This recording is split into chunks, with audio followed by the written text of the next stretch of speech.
un défenseur des droits de l'homme, un ancien prisonnier et un avocat. Salah Hamouri a passé plusieurs années en prison en Israël pour son travail pour la justice en Palestine.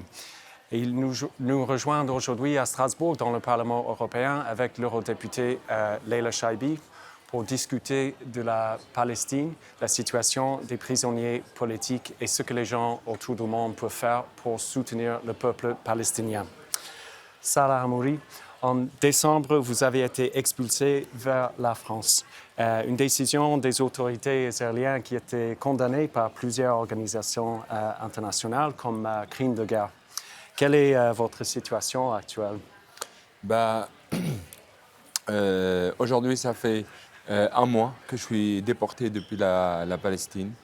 Cette décision arbitraire qui m'oblige d'être loin de ma ville natale, là où j'étais né, où j'ai vécu et là où je veux vivre. Déporté en force par la force occupante, un crime de guerre de plus qui a commis les autorités israéliennes. C'est un crime qui est très dangereuse parce que la déportation de Salah, elle peut être le précédent pour vraiment un nettoyage ethnique à Jérusalem. Pourquoi les autorités israéliennes sont-elles décidées de vous expulser, de vous déporter? Les autorités israéliennes, ils ont des clairs projets à Jérusalem qui ne cachent pas. Ces projets coloniaux qui veulent contrôler la ville pour avoir une majorité israélienne et une minorité arabe. Alors tous les moyens et tous les outils sont légitimes pour eux pour les utiliser à Jérusalem. Les destructions de maisons, l'expulsion, l'enlèvement de la carte de résidence des gens de Jérusalem. Tous moyens de pression sont utilisés pour faire partir les gens. Alors cette déportation, c'est vrai que c'est un précédent, mais c'est clair que ce serait le nouveau outil du gouvernement israélien pour faire partir les gens. Et vous avez parlé aussi ce matin d'une campagne de harcèlement judiciaire contre vous et votre famille. Qu'est-ce que ça veut dire? Comment vous vivez ça? Moi, ça fait plus que 22 ans que je suis harcelé par l'occupant israélien. Ma famille aussi. Ma femme, elle était interdite de rentrer dans les territoires depuis 2016 jusqu'à aujourd'hui. Moi, j'ai reçu plusieurs ordres d'interdiction de circulation quand j'étais en Palestine, plusieurs fois en détention administrative. Et aussi, j'ai découvert, mais ça on en peut en parler après, le système infiltré dans mon téléphone Pegasus en 2021. Cet harcèlement qui continue, qui a fini par la déportation. OK, merci Salah. Juste pour passer à l'enjeu politique international, Leila, quelle était la réponse des autorités françaises et européennes et croyez-vous que cette réponse est juste jusqu'ici au cas de Salah? Je trouve que la réponse, aussi bien des autorités françaises que européennes, elle a été très, très, très faiblarde. Ici, au Parlement européen, pour commencer par le Parlement européen, puisqu'on est là à Strasbourg, on est les premiers à voter à chaque plénière des résolutions pour faire des leçons à l'ensemble de la planète. Et là, il y a manifestement une violation du droit international. Parce qu'on a un résident qui habitait, qui veut demander simplement à habiter là où il est né, sur sa terre natale, et qu'on a chassé de chez lui, qu'on a donc déporté, parce que c'est réellement ça. On a révoqué son statut de résident permanent sans aucune raison. Et ça, c'est une violation du droit international. Quand on voit les prétextes qui sont donnés par l'État d'Israël sur le fait qu'il n'y aurait pas eu d'allégeance, mais il n'y a aucune loi qui oblige l'occupant a un devoir d'allégeance vis-à-vis de la puissance occupante. Donc il aurait pu y avoir, par exemple, une résolution du Parlement européen qui dénonce cette violation manifeste du droit international. Il y aurait pu y avoir, donc Salah Hamouri a été chassé de chez lui et à la nationalité française. Il y aurait pu y avoir une réaction d'Emmanuel Macron qui soit plus vocale que celle qu'il y a eu, parce qu'on ne l'a pas entendu du tout, le président Emmanuel Macron. On a eu des communiqués du ministère des Affaires étrangères, mais on sait que quand il y a une volonté politique, il y a moyen d'abord, dans un premier temps, de dénoncer publiquement la situation, hein, de menacer aussi, il y a des pouvoirs de sanctions. Sanctions économiques, par exemple, sanctions, puisqu'on est ici au sein de l'Union européenne, Emmanuel Macron aurait pu utiliser le pouvoir qu'il a, aussi bien au Conseil de l'Union européenne, mais ici de suspendre l'accord d'association qui existe entre Israël et l'Union européenne, parce qu'il y a violation du droit international. Parce que ce qui arrive, le cas individuel de Salah Hamouri, d'ailleurs, si je peux me permettre, je voudrais saluer sa présence ici au Parlement européen, c'est vraiment très important qu'il soit là. C'est le symbole de la résistance du peuple palestinien, de sa lutte déterminée pour le droit tout simplement d'habiter, d'avoir sa terre, et pour ses droits à disposer de lui-même et à habiter chez lui, tout simplement. C'est le symbole aussi de l'acharnement de l'État d'Israël, hein, contre le peuple palestinien.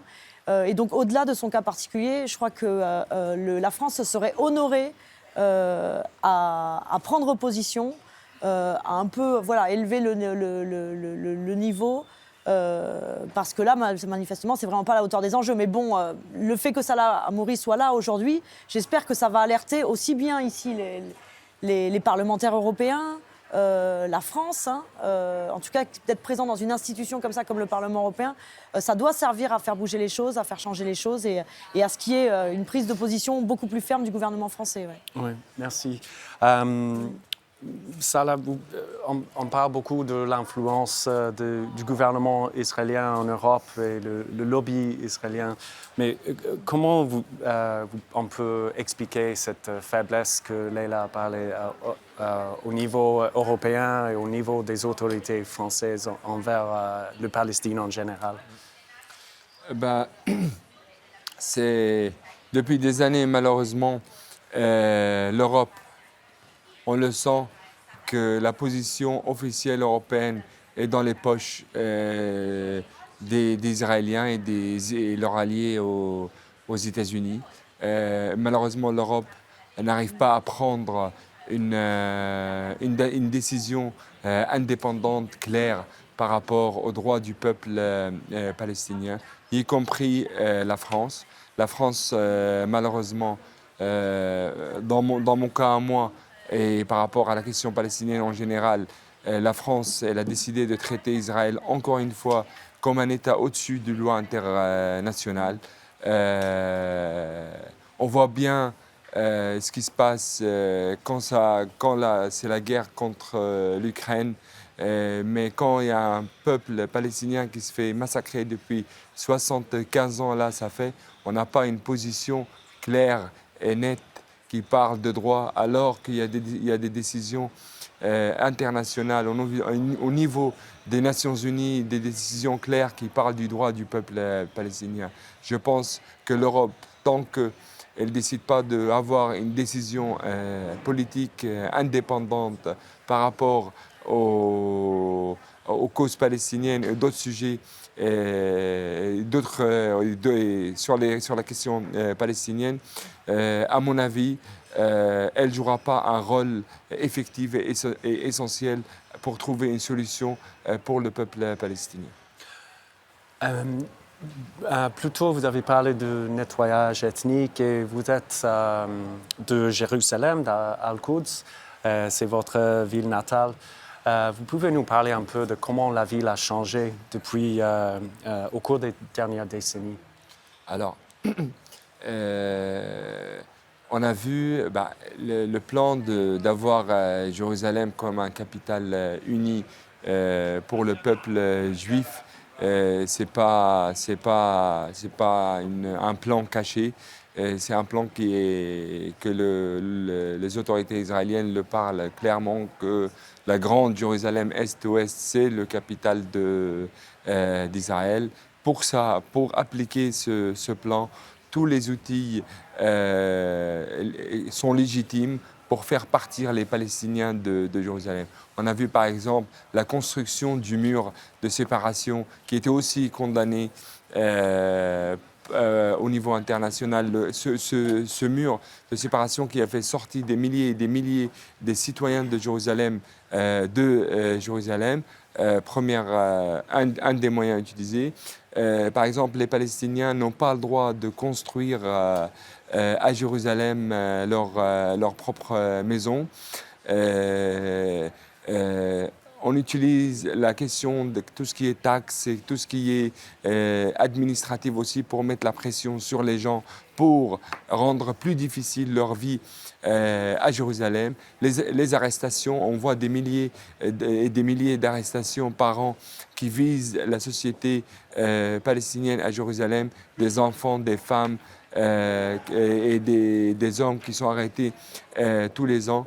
Et aussi, il y a cette nouvelle décision depuis 2018, cette loi qui donne le droit au ministre de l'Intérieur israélien de retirer une carte de résidence des citoyens qui vivent à Jérusalem, qui sont nés à Jérusalem, sous des prétextes qui ne sont pas loyaux à l'État de l'occupation et sous un prétexte d'un dossier de sécurité secret. Et c'est sur ces deux prétextes-là que moi je me suis fait déporter, de ne pas être loyal à l'État d'Israël et d'avoir un dossier de sécurité secret, ce dossier qu'on ne sait pas il y a quoi dedans. Et je pense qu'aussi, on a demandé aussi à la France de demander à l'État d'Israël c'est quoi ce dossier de M. Hamouri. Jusqu'à aujourd'hui, on n'a pas eu de réponse. Je voulais passer à une autre ville pour parler aussi de Ramallah, où vous avez travaillé comme avocat pour les droits des prisonniers avec l'organisation Addameer.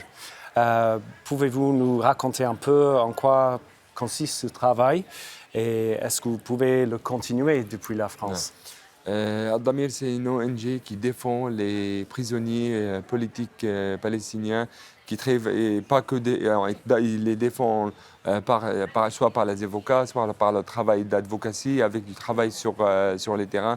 Il y a plusieurs personnes qu'on travaille ensemble.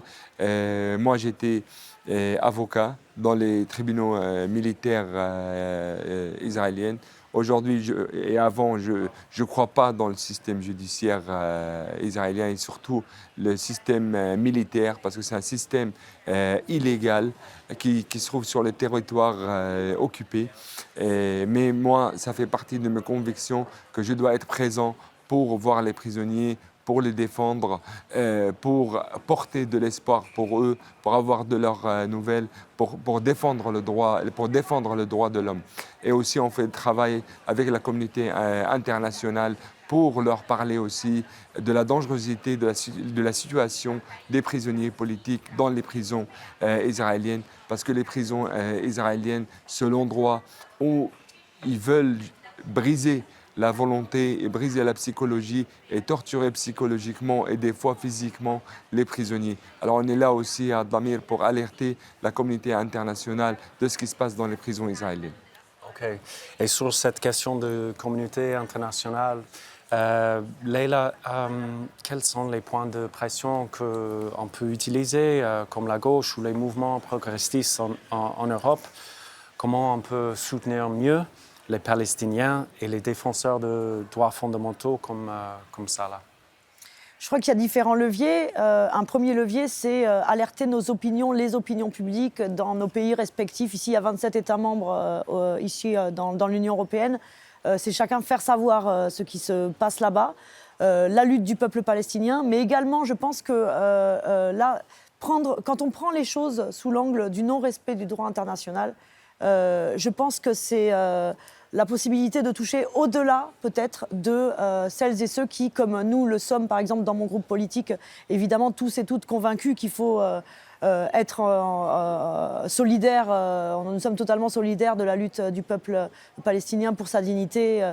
Mais je pense qu'au-delà de la question du peuple palestinien, personne ne peut être opposé au respect du droit international. Ça touche, et quels que soient les bords de l'hémicycle. Et à mon avis, prendre les choses sous cet angle, ça peut permettre de ramener à nous forcément 80%, voire 90%, voire plus des opinions publiques. Alors, il y a un travail d'interpellation des opinions publiques, il y a un travail d'interpellation, comme on l'a déjà fait ici, des commissaires aux affaires étrangères. Je pense à Joseph Borrell, comme ça a déjà été fait.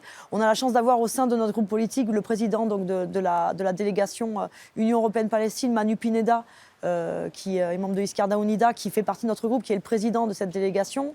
Donc ça passe par des missions de solidarité. Je pense qu'il y a aussi touché au porte-monnaie, parce que je vois par exemple la France aussi, quand on parle des liens qu'il y a avec l'État d'Israël, c'est aussi, il faut avoir en tête que la France est le 10e importateur de marchandises israéliennes. Donc c'est aussi toucher aux accords, pointer du doigt la possibilité de sanctionner par les accords commerciaux.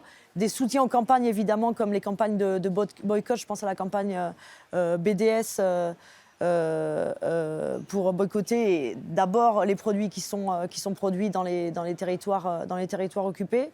Et bien évidemment, en tout cas, Salah Hamouri et puis l'ensemble des défenseurs des ONG qui travaillent pour le droit de la Palestine peuvent compter sur notre groupe politique de la gauche ici au Parlement, en tout cas pour être à disposition de quoi que ce soit qui pourrait être utile et qu'on n'a pas forcément comme ça en tête, mais en tout cas on est vraiment à votre disposition pour être à vos côtés. Et pour parler un peu des attaques en Israël contre les défenseurs de droits de l'homme, vous avez été espionné, vous avez mentionné plus tôt, avec le logiciel Pegasus. Et c'est quelque chose qu'on a parlé beaucoup ici, au Parlement européen. Il y a une commission d'enquête sur ce sujet qui continue son travail maintenant. Comment les défenseurs de droits de l'homme peuvent-ils résister à ces tactiques de surveillance et qui attaquent leur travail? Et est-ce que vous pouvez expliquer ce que c'est le Pegasus? Alors, ce logiciel, c'est un logiciel très très avancé et c'était pas facile de le découvrir et de le dépasser. Moi, mon téléphone était espionné depuis avril 2021. On l'a découvert quelques mois après. On était 5 personnes dans plusieurs ONG. On a découvert le système Pegasus dans notre téléphone. Ce système d'espionnage qui permet à la personne qui a envoyé ce truc dans le téléphone, qui permet de savoir toute ta vie, de savoir tout ce qui se passe dans ton téléphone. Ils peuvent même allumer le micro, allumer la caméra, espionner tout ce qui est message, tout ce qui est photo, tous les appels téléphoniques. Je veux dire que toute ta vie publique et toute ta vie privée, elle est chez quelqu'un ou chez une État. Et dans mon cas, moi, je sais bien qui est l'État qui a l'intérêt de m'espionner avec ce système. En tout cas, en parlant de la commission, moi aussi, j'irai témoigner le 9 février au Parlement européen à Bruxelles de ce qui s'est passé sur la question Pegasus, parce que j'ai porté plainte aussi en France contre la compagnie qui a fait le système Pegasus, parce que c'est un système très très dangereux qui touche à la vie privée des défenseurs de droits de l'homme et d'autres personnes. Et je pense qu'il est arrivé le moment où on doit sanctionner l'État qui est derrière ce système. Juste pour finir, dans le contexte du nouveau gouvernement en Israël, où va la campagne maintenant pour la justice pour le peuple palestinien dans ce contexte? Alors, aujourd'hui, on est devant un nouveau gouvernement d'extrême droite religieux qui se représente par Ben Gvir, Smotrich et Netanyahou. Dès le premier jour, on a vu les déclarations de ces ministres-là. On a vu les déclarations de surtout le ministre de Sécurité nationale, Ben Gvir, qui a parlé clairement, qui va attaquer les prisonniers politiques dans les prisons. Il est même allé dans une prison pour déclarer ses positions. Il a parlé clairement d'élargir la colonisation en Cisjordanie et de changer les statu quo à Al-Mosquée, à Al-Aqsa. Alors, ce gouvernement-là, il va continuer et plus radicalement le projet colonial. Je pense pas que le peuple palestinien, et je pense que le peuple palestinien, il aura quelques années d'intensivité de cette force coloniale. Et je pense qu'on est devant des années vraiment très dures pour le peuple palestinien. Alors, merci Salah Hamouri, merci à Leila Chaibi d'avoir participé dans cette discussion. Vous avez bien sûr tout notre soutien dans votre combat. Vous pouvez suivre toutes les activités de notre groupe sur le site lef.eu. À la prochaine.